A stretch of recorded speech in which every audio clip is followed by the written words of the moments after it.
انسان کو اللہ نے اگرچہ احسن تقویم بنایا ہے، اشرف المخلوقات بنایا ہے، اور 4 قسمیں کھا کر کہا، والتین قسم ہے تین کی، والزیتون اور قسم ہے زیتون کی، وطور سینین اور قسم ہے طور پہاڑ کی،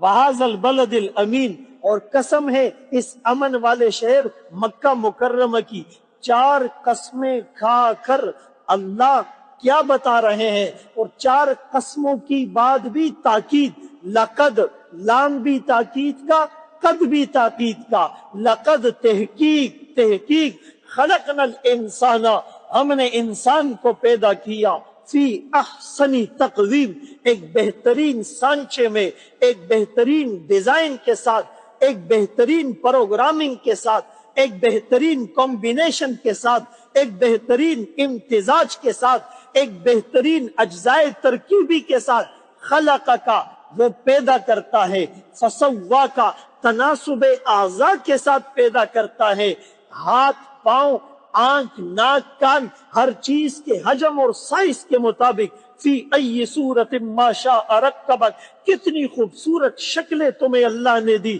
یصورکم فی الارحام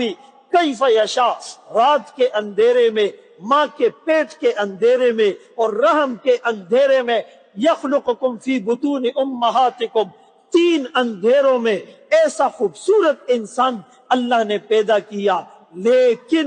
اسی انسان اکرمکم اتقاکم، جو معزز، جو مکرم، جو تقوی والا ہے، خلقتہ بیدیا، جسے اپنے ہاتھ سے پیدا کیا، اسی انسان میں اللہ نے نیکی کا مادہ بھی رکھ دیا اور بدی کا مادہ بھی رکھ دیا، فَأَلْهَمَهَا فُجُورَهَا وَتَقْوَاهَا۔ اب یہ نیکی کو غالب کیسے کرے گا، یہ بھلائی کے جذبے کو پروان کیسے چڑھائے گا،